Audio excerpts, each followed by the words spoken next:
Hello, everybody. Today we are going to be reviewing a movie from the late 90s called A Night at the Roxbury, starring Will Ferrell and Chris Kattan, as well as Raquel Gardner, uh, Vivica Pauline, or Paulin maybe, Michael Clark Duncan, who else was in this? Richard Grieco was in this, if you know him from 21 Jump Street. Um, Dan, yeah, huh. Oh yeah, Butabi, right. Lonnie Anderson, Dan Hedaya, and Meredith Scott Lynn, as well as Molly Shannon, uh, Lachlan Monroe, and there was a couple others, I'm sure. Oh yeah, Colin Quinn played Dewey, and who was the guy that they were supposed to? Oh, Mark McKinney was in this as well. At the end, he was the. It says Father Williams, so I guess the one that supposed to be getting Will Ferrell and or the two characters married at the end of the movie. We'll get into that a little bit, but I'm trying to find who the other guy was. Where is he? That is so weird. There's no way that he's not on this list somewhere.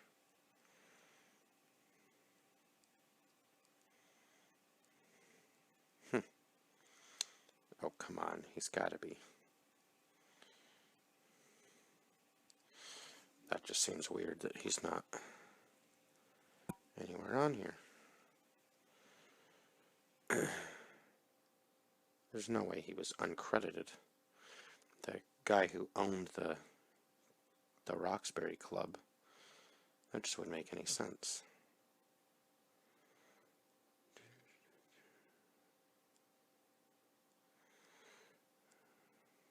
Oh wow, he was.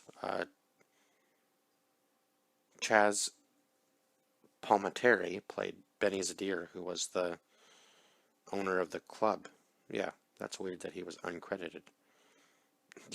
He was like one of the main. You would think he would be credited, seeing as he was one of the main cast members. So this is about two brothers, Steve Butabi and Doug Butabi, who are trying to live the club life and also go out and um, eventually make their own club. Right, is what they wanted to do, and their idea is to have the indoors outside as the entrance and the outdoors inside as the club part. So it would look like a street sort of set up on the inside of the club, and on the outside, I guess the entranceway would look more like the indoors, I suppose, as you would normally see a club. So kind of an interesting concept. And obviously they meet with this guy Benny eventually um, at the Roxbury, right? Because that's the club they're trying to get in the whole time. And they end up getting in an accident with Richard Grieco, and he doesn't want to get sued, right? So he just says that he can get them into the club, and of course they're ecstatic about that because they're finally going to be able to get in. Because the entire time the bodyguard or security guard there, um, bouncer, I guess, the Roxbury bouncer has been not allowing them entry and everybody else, but they're not never on the list, so they're never able to get in. And they've tried other clubs, and I guess that Benny owns some of those other clubs, but he says when they talk about the other club, they say it's kind of like a dump, and he goes, "No, it's true." He goes, "That's the clubbing business. One day your club can be like a booming business, and the next day it's kind of completely just shut down, and your new club is the new popular spot, sort of thing, right?" So he kind of takes their idea to heart, takes them out on like a night on the town to all the places he would go, because obviously he's a very wealthy man and higher up in the yeah, a very wealthy man. So he takes them to all the spots that I guess he owns, and kind of tries to get some feedback from the two brothers as to uh, what would what possibilities or what changes he could possibly make to each location to make it better. And so Dewey is his driver, I guess, or maybe driver's sort of security guard possibly, and he wants him to go and find the uh, he wants them to go and find Brad and or Steve and Doug. That's what he wants Dewey to do. But Dewey actually ends up turning them away at the door because he doesn't want any. I guess he doesn't want to have to deal with them anymore because I guess he's already dealing with enough with Benny. So he just decides that he's not going to take on the extra burden and kicks them out, has them thrown out of the building. And then the two girls that they were with in the beginning of the movie, Raquel Gardner, or Hot Girl and Porsche Girl, that's what they're called in the movie. That's so funny. Um, kind of funny that that was their names. I know they had actual names in the movie, but I'm surprised they didn't. They're not cast as their actual names. That just seems weird. Maybe they are in the list here. Nope. Hot Girl and Porsche Girl. All right then. Cool. I know they had actual names in the movie, obviously, but I can't remember them. And no, they're not. They're listed weirdly in this casting list. But anyway, so they end up meeting them at the club, obviously, because these two girls think that they're in with Benny, right? So they have to have something going for them. Turns out, no, they're not even in business with Benny yet. So when they find that out, they end up just leaving them. And Doug is the one that's always calling the credit card girl on the phone with multiple different people's credit cards except for his own. And Emily Sanderson, played by Molly Shannon, is trying to get with Will Ferrell's character Steve during the entire movie. And Doug is trying to push her away, and she ends up just kind of ruining Steve's life anyway. And then Doug comes back in at the wedding to save him and take him away from Emily, which was a good move on his part because he ends up meeting another girl at the end of the movie, the Hootie Cop, played by Jennifer Coolidge, and he ends up actually meeting the credit vixen at the end of the movie, even though I obviously know she had a real name too, right? But kind of just funny that that was what ended up taking place in the end of the movie. And their father was just absolutely horrible to them, trying to get them to run his flower shop, which probably isn't really a profitable business. Maybe it was in the 90s, but I don't think it would be quite the same now. And he's trying to combine the two families together, obviously, with the marriage of Emily and Steve. And he doesn't really like Doug. He kind of considers him like the deadbeat son, I guess, of the family. But anyway, yeah.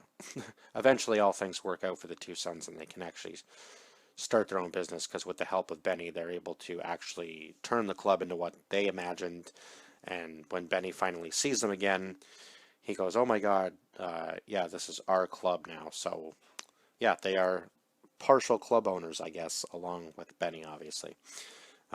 So now they are running their own business, and they're obviously going to be making a lot of money for a while.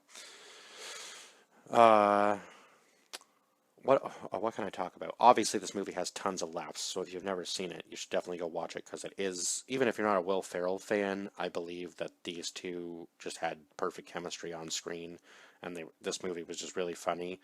Because it doesn't really, I mean, Will Ferrell kind of does play I feel like he's kind of become a little bit more diverse as he's gotten older, playing kind of like the same character but in a different way every time almost. So he always has like a fresh take on his comedy, I feel. Yeah, because he's normally always playing a character, and in Daddy's Home he's kind of in a different role, but still with a comedic background, obviously. So yeah, there was a lot of funny moments in this movie, and I did like the way.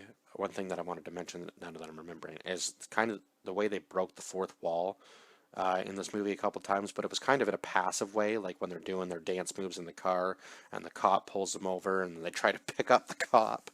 Oh my God, yeah, they just would not stop hitting on whatever they saw because they thought they were like, I guess like top tier top tier guys in their suits and stuff, right? And they thought all the ladies would want them, but it turns out they ended up getting turned away or hit or swatted or whatever else most of the time. So they ended up, yeah, not ever getting what they wanted. But they always brushed it off so positively. Like they would always high five one another no matter what when they got denied, and they would just go on about their way and try again. So I mean, hey, I guess it's kind of a good outlook on life. No matter what happens to you, stay positive, right? Was maybe kind of the message there. But it just seemed funny to me that they would always, no matter what, just be positive about everything that was happening, even if it was like absolutely just like physical abuse basically to them, just uh, just for walking up and saying like hello. Or now sometimes they did obviously go a little overboard, like especially with the dance moves and stuff, because those were just absolutely hilarious. And trying to grind up on every woman in the club obviously isn't ever going to work. I think I think we've kind of learned that over the years that you need to actually get to know a person a little bit better before you just walk up and start, dancing with them on the dance floor. I mean, sometimes that works. From personal experience, I mean, when I was younger, I can probably say that, like, especially when I was going out into the club scene, I was probably did better on the dance floor, I would say, than I did talking, right? I did my talking with my dancing, I guess, because I was always just like I've always been guess kind of like out, outgoing when I'm with a group of people, but I also like my alone time. I don't know. I'm kind of like the loner that knows everybody.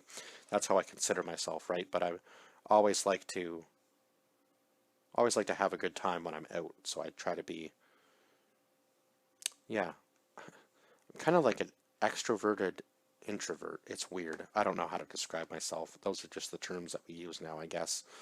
Um, but anyway, I would say that's no. These guys were definitely way more outgoing than I was, and yeah, I think I think it kind of showed that even if you get rejected, you should still be able to just face it and move on with life, because getting rejected isn't the biggest thing. You'll end up finding somebody for you, which was clear at the end of the movie, right?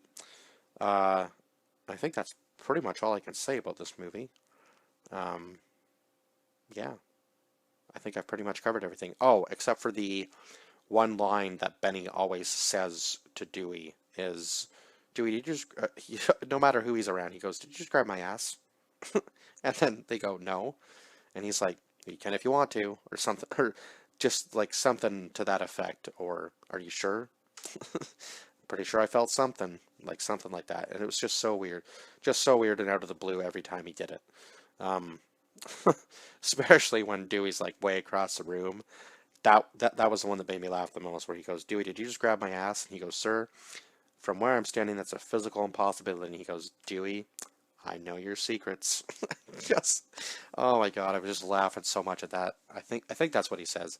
It's either I think he said I know your secrets, or I know your skill set, or something along those lines. It was just absolutely hilarious the way he delivered that line. But yeah, I did give this movie a 10 out of 10 as opposed to the 6.2 out of 10 that I got on IMDb from 60,000 people rating it so far. So, yeah, but I feel like this is a movie that needs to be brought to a newer generation because it's just absolutely hilarious. So if you haven't seen it, definitely go give it a watch. And if this review made you want to go watch it, which is the hope with all of these reviews when I do them, yeah, definitely a plus for this video. Especially when I'm doing older movies that I want to bring attention to, right? Because I feel like I've said in a lot of my reviews of older movies, I think that it's important to keep films fresh, I guess, even if they're older and they haven't been seen. Um, yeah, keep them fresh and keep them relevant, right? That's the important thing that I'm trying to do alongside, like with this channel, when I'm talking about older movies, is to bring them to a new audience and a new generation, and yeah, um, keep them in the spotlight. So yeah, 10 out of 10 for this movie, and I will see you guys in the next review. Bye bye for now.